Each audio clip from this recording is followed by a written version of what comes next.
სხვა შორის ერთმა მგელმა გამაფრთხილა ესე ძალიან. როგორ გამაფრთხილა? ძალიან მარტივად იყო, ის ერთ-ერთი ჩვენი გაზრდილი მგელი იყო, რომელიც თქვა ვეფერებოდი და ყველაფერი. გაიზარდა რაღაც გარკვეულ ასაკამდე, შეწყვილდა, გახდა მამა და მამამგელი ძალიან ისეთი კარგი მამა არის, ასე ვთქვათ, გამონაკლისი, ერთ-ერთი გამონაკლისი ძუძუმწოვრებში და როდესაც მისი მეწყვილე ლეკვებთან იყო და მე როდესაც შევედი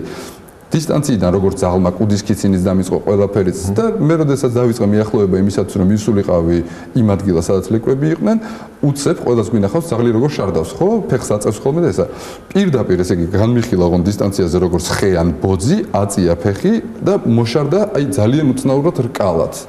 და ამითი იყო ნათქვამი იმიტომ რომ საერთოდ მოშარდვა ტერიტორიის მონიშნა არის და ამით იყო ნათქვამი რომ ლევან მიყვარხარ მაგრამ აი ეს არის ხაზი რომელსაც არ უნდა გადმოაბიჯო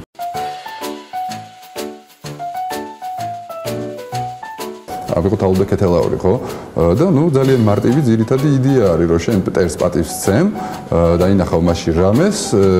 მიღებული არის შენთენში რომ და მარჯვენა მკლავი მოჭრა შენ რაღაცა მორალური პრინციპების გადაფასების გამო ამას არ აკეთებ მერე თემი შენ გაგცხრილავს და ასე ვთქვათ მერე გეწევა ანუ ერთი პირველი ვინც აკეთებს მართალია შენ განწირული ხარ საზოგადოების მხრიდან მაგრამ შემდეგ უკვე მეორე აღარ მოჭრის მკლავს მესამე არ მოჭრის და ასე შემდეგ აი ეს მარტივი იდეაც კი რომ აიღო მარტო მთელი მისი მემკვიდრეობიდან რაც დატოვა მართლა გენიალურს მაგრამ ესეც რო ამისი არაფერი არ დაგწყობია ჩვენ იმიტომ რომ ნებისმიერი ადამიანი რომელიც რაღაცნაირად განსხვავებულად იქცევა ვთქვათ